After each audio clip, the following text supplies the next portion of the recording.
บอกเมืองห้องเมืองเฮงให้มันอยู่เมืองนี้มาแซ่บเล่นมันห้อง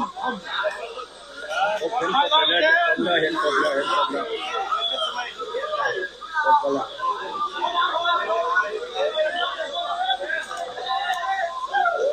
เห็นครบ7 คนเลยพี่น้องเด้อเห็นครบ7 คนละ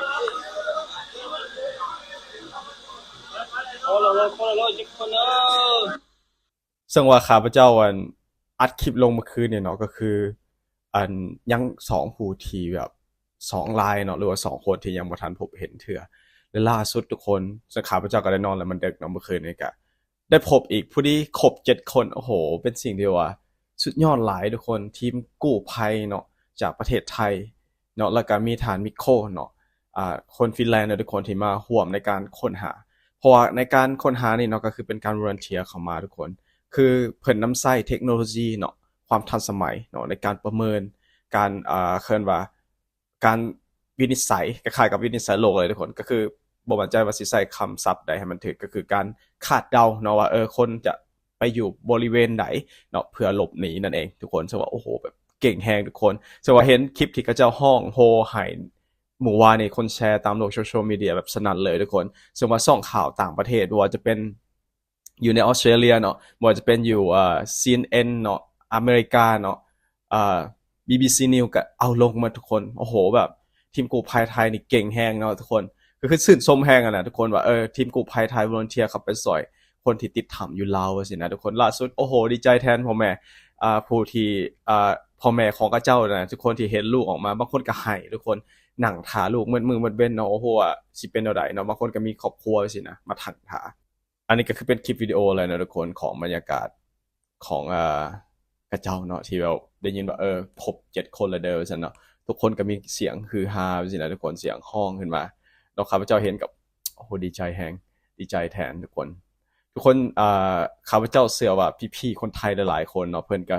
มีความที่ว่าดีใจนำเนาะเพิ่นก็ลุ้นเนาะเพราะว่าโอ้มีโอกาสที่จะได้บ่เนาะเพราะว่ามันมีความเสี่ยงหลายเนาะบ่ว่าจะเป็น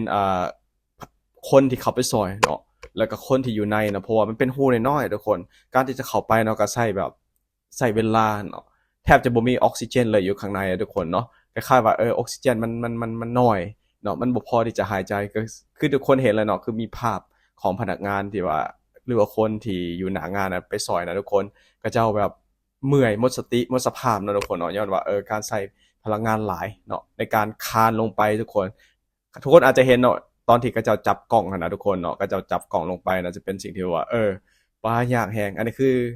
นายบ้านเนาะทุกคนเนาะนายบ้านหรือว่าเจ้าหน้าที่ก็เพิ่นก็ยกโป้ให้เนาะยกโป้ให้ในความเก่งเนาะคือพวกทหารต่างๆเนาะที่เขามาร่วมมือในการช่วยเหลือตั้งแต่มื้อทำอิฐทุกคนก็คือก่อนอื่นเนาะก็จะเว้าว่าเฮาก็อาจจะให้กำลังใจคนในประเทศเฮาเนาะก็คือทีมงานทหารเพิ่นก็บ่ทิ่มประชาชนแล้วนะทุกคนเนาะเนาะ ทีมงานทหารทุกคนเพิ่นก็บ่ได้ถิ่มประชาชนได้เพิ่นก็ไปตั้งแต่มื้อทำอิฐแต่ว่าการขอความช่วยเหลือหั่นน่ะมันค่อนข้างจะล่าช้าหน่อยหนึ่งจากต่างประเทศว่าซี่นะทุกคนผู้ที่เพิ่นมีความเชี่ยวชาญทุกคนเห็นภาพนี่บ่แสดงว่าเมื่อคืนนี้เนาะเพิ่นเอาขนมให้แบบเขาเจ้าเห็นคนเข้าไปซอยแล้วเขาเจ้าร้องไห้ทุกคนเป็นสิ่งที่ว่าโอ้โฮแบบคือทัชแรงเนาะคือแบบผู้ที่ซอยก็ดีใจเด้ทุกคนที่พบเห็นว่าซี่นะผู้ที่ถูกซอยแฮงดีใจหลายเท่าทุกคน ดีใจแบบดีใจโคตรเลยสินะข้าพเจ้าเห็นจะแบบโอ้โหแบบน้ำตาซึมทุกคนและอีกอย่างหนึ่งทุกคนซึ่งว่าข้าพเจ้าเห็นคอมเมนต์หนึ่งว่าน้องนิกในฐานะที่เป็นยูทูบเบอร์สินะน้องนิกอยากให้ช่วยแบบแชร์เนาะในกรณีฉุกเฉินอันนี้ข้าพเจ้าเข้าใจแต่เพราะว่ากรณีฉุกเฉินเนาะมันบ่สามารถที่จะเคลื่อนว่าแบบว่ารอเวลาเนาะในฐานะที่ข้าพเจ้าเฮ็ดเวียกในในโรงหมอเนาะเคสใดที่ฉุกเฉินเขาต้องแบบเอาก่อนจังซี่นะและสถานการณ์นี้ก็เช่นกันทุกคนเนาะกรณีฉุกเฉินเนาะถ้าเราเว้าเรื่องเอกสารเนาะซึ่งว่าระบบของประเทศลาวเขาจะค่อนข้างที่จะใช้ความเคินว่ามันเป็นสเต็ปเนาะทุกคนเนาะก็อาจจะเสียเวลาหน่อยหนึ่งในการขอเอกสารในการเซ็นเนาะบางทีบางคนบ่อยู่สินะก็ต้องแบบรอท่าเซ็นเพื่ออนุมัติจังซี่นะก็อาจจะใช้เวลาหน่อยหนึ่งเนาะถ้าเทียบถ้าว่าในต่างประเทศเนาะกรณีฉุกเฉินเนี่ยเพิ่นจะอนุมัติปุ๊บให้เขาไปช่วยเหลือปั๊บเพื่อให้ทันเวลาเนาะแต่นี่คือเป็นเวลาหลายมื้อเลยทุกคนแต่ว่ายังมีชีวิตรอดเนาะก็ถือว่าเป็นสิ่งที่ว่าโอ้โหแบบคือแบบ ปาฏิหาริย์แท้ๆนะทุกคนเนาะแต่อันนี้ยังแบบยังไวเนาะถ้าเทียบกับเคินว่าเพิ่นเข้ามาประมาณ3-4 มื้อเนาะเพิ่นก็สามารถจัดการได้แล้วนะทุกคนเนาะก็คือเพิ่นใช้ทุกวิธีทางในการประเมินเนาะทำว่ามันเป็นหนองน้ำเป็นจั่งใดใช้เทคโนโลยีเนาะและนอกจากนั้นเพิ่นยังนำเครื่องอุปกรณ์ต่างๆนำจากประเทศไทยเข้ามาทุกคนมาช่วยเหลือข้าพเจ้าเห็นแล้วว่าโอ้ปาแบบขอขอบใจพี่น้องชาวไทยทุกคนเป็นพี่น้องแท้ๆแหละเนาะพี่น้องแท้ๆเพิ่นช่วยเหลือเราตลอดบ่ว่าจะเป็นเหตุการณ์ต่างๆเนาะก็อยากให้ทุกคนฮักแพงเนาะคนไทยหลายๆเนาะก็คือชีวิต7คนนี่เป็นสิ่งหนึงที่ว่าโอ้โหนะทุกคนเนาะครอบครัวเขาชีวิตเขาจังซี่นะถึงว่าอาจจะเป็นอ่าทุกคนอาจจะมองข้ามมองในรูปแบบหนึ่งแต่ว่าข้าพเจ้าว่ามนุษย์เฮาคือกันนั่นนะทุกคนการที่ช่วยเหลือแบบนี้นะก็เป็นสิ่งหนึงที่ว่าโอ้โหแบบได้บุญหลายเนาะและสองก็คือต้องให้เครดิตของประเทศไทยหลายๆเนาะถือว่าเก่งหลายซึ่งว่าแน่นอนนะทุกคนข่าวมันดังไปทั่วโลกจังซี่เนาะก็เจ้าจะได้เห็นถึงศักยภาพของคนไทยเนาะในการช่วยเหลือเนาะคนที่แบบว่าติดถ้ำมันก็มีเหตุการณ์มันสิขึ้นหลายๆครั้งนะทุกคนเนาะก็คือถ้ำหลวงอยู่ประเทศไทยมันสิก็เกิดขึ้นสินะแต่ก็ครั้งนี้เนาะก็อยู่ประเทศลาวเฮาข้าพเจ้าเชื่อว่าเนาะถ้าคนลาวเฮาเนาะศึกษาหำเฮียนหรือว่าถอดถอนบทเรียนจากคนไทยนะทุกคนในการช่วยเหลือหรือว่า rescue คนติดถ้ำเนาะก็คือเทคนิคหรือว่าวิชาการของเพิ่นเนาะนำมาปรับใช้นี่ก็เป็นสิ่งที่ดีคือทหารที่เพิ่นเข้าไปในงานนะทุกคนเพิ่นก็พร้อมที่จะยกโป้ให้เลยกับเพิ่นว่าสตาฟหน้างานผู้ที่ volunteer มาก็เจ้าบ่ได้แบบหยังเลยทุกคนจากเฮาอะนะก็เจ้ามาสอยด้วยความเต็มใจหั่นน่ะฉะนั้นพวกเฮาจงให้กำลังใจกันเนาะอย่าให้อีหยังที่มันเป็นดราม่าให้ก็เจ้ามองเฮาในรูปแบบที่บ่ดีหั่นน่ะเนาะเฮาต้องให้กำลังใจแล้วก็ในใจข้าพเจ้าเนาะอยากให้เฮ็ดใบ certificate ให้เลยสรรเสริญเลยยกย่องแบบออกสื่ออย่างเป็นทางการเลยว่านี่คือทีมงานที่ช่วยเหลือชีวิต7คนจากประเทศไทยเนาะทุกคนเนาะแล้วก็ออกสื่อให้ชาวโลกรู้ว่านี่คือเป็นผู้ที่เก่งและเขาสามารถที่จะเอาบทเรียนจากเขาเจ้าทุกคนแบบเป็นใบย่องยอหรือว่าใบ certificate แบบเขาเรียกว่า award ให้เขาเจ้านะทุกคนเป็นสิ่งที่ว่าโอ้ข้าพเจ้ายังแบบปลื้มยังแบบยังรุ่นอยู่นะทุกคนยังแบบโอ้โหคนหนาวลุกเลยฟังข่าวที่เขาเจ้าแชร์ใน Facebook นะทุกคนข้าพเจ้าเชื่อว่าพี่ๆหลายคนคนไทยก็จะมีความคิดคล้ายๆข้าพเจ้าเนาะทุกคนมีความคิดเห็นอะไรก็สามารถคอมเมนต์ให้ข้าพเจ้าฮู้นำได้เนาะและข้าพเจ้าไปเจอคอมเมนต์หนึ่งเนาะมันก็เลยที่มาเว้ากันเมื่อกี้นี่แหละทุกคนก็คือเป็นสิ่งที่ว่าว่ะควรคิดได้เนาะกรณีฉุกเฉินในการเลือกเอกสารเนี่ยเฮาควรอนุมัติให้มันไวขึ้นเนาะอันนี้ก็เป็นสิ่งที่สำคัญ2เฮาก็คือถอดถอนบทเรียนจากพี่น้องคนไทยเนาะทุกคนเนาะพี่น้องแท้ๆแหละเนาะทุกสถานการณ์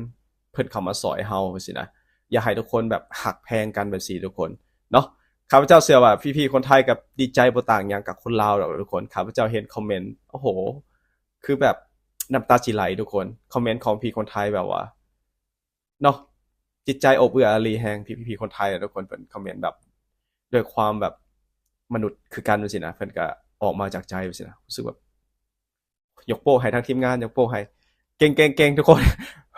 โอ้โหสิบรรยายอย่างไรแล้วเนาะก็นี่คือบรรยากาศทุกคนที่ว่าเว้ามาเนาะในการคือว่าช่วยเหลือ7ชีวิตก็คือประสบผลสำเร็จทุกคนรอดชีวิต7คนเลยเก่งหลายเนาะยกโป้ให้อีกครั้งเดี๋ยวเรามาอ่านเบิ่งความคิดเห็นของพี่คนไทยบางส่วนเผื่อทุกคนว่าเพิ่นมีความคิดเห็นกันใดๆเนาะ เพิ่นบอกว่าโอ้ยดีใจครบ7คนแล้วขอให้ปลอดภัยทุกๆคนนะครับโล่งอกแล้วหาเจอครบ7คนดีใจที่เห็นทุกคนปลอดภัยจ้ะขอให้ไทยลาวจงรักกันตลอดไปนะฮะเป็นฮีโร่จริงๆครับทีมกู้ภัยทุกท่านสุดยอดมากเลยครับลาวไทยคือญาติพี่น้องครับผมกู้ภัยไทยใจบุญช่วยเหลือแทบทุกเคสครับผมคนไทยที่เห็นคลิปที่เจอ5คนยังดีใจแทนเลยครับขอให้ทุกคนปลอดภัยนะครับน้ำใจและความเก่งของคนไทยดังไกลทั่วโลกนะฮะคำสับประมาทนะฮะคนเลวอย่าไปสนใจชีวิตคนมีค่ากว่านะครับสุดยอดครับคิดว่าจะไม่รอดก็รอดเยี่ยมจริงๆครับดีใจกับคนลาวดีใจกับครอบครัวทั้ง7คนด้วยครับโอ้โหเป็นอย่างที่แบบว่าเพิ่นเข้ามาชื่นชมนะทุกคนขอชื่นชมกู้ภัยทุกๆคนนะฮะเชื้อชาติที่มาทำภารกิจในครั้งนี้นะฮะทำสุดยอดมากๆครับดีใจนะครับรวมแรงรวมใจไทยลาวช่วยเหลือกันนะครับอันนี้ก็ เฮาก็บ่อยากมองข้ามทางคนลาวเฮาคือกันเนาะคือข้าพเจ้าก็เห็นคลิปหนึ่งของ TikTok ทหารเพิ่นก็มาซอยตั้งแต่มื้อทำอิฐแล้วทุกคนเนาะแต่ว่าด้วยความที่ว่าวิชาการเพิ่นยังบ่แน่นเนาะด้วยความที่เรื่องเทคโนโลยีต่างๆเนาะเพิ่นก็พยายามค้นหาซอยตั้งแต่มื้อทำอิฐเลยทุกคนนอกจากนั้นเพิ่นก็ยังลำเลียงอุปกรณ์อาหารอหยังต่างๆเฮาก็ต้องขอบใจเพิ่นเช่นกันทุกคนเนาะเฮาก็อย่าปะทหารเนาะที่เข้ามาช่วยเหลือเนาะอันนี้เป็นสิ่งที่สำคัญหลายนะทุกคนเนาะ ถ้าว่าบ่ได้การร่วมมือจากทุกฝ่ายนะทุกคนเนาะการค้นพบครั้งนี้ก็อาจจะประสบผลสำเร็จเนาะแต่ด้วยความที่เชิงที่แบบ volunteer เนาะเพิ่นมาจากต่างประเทศเนี่ยก็เป็นการเสียสละที่ยิ่งใหญ่เนาะก็ต้องขอบคุณเนาะทางฝั่งไทยทุกท่านที่เข้าร่วมในวันนี้ดีใจแฮงทุกคนดีใจแฮงโอเคเนาะทุกคนสวัสดีคลิปเฮาจบเท่านี้สบายดีบ๊ายบาย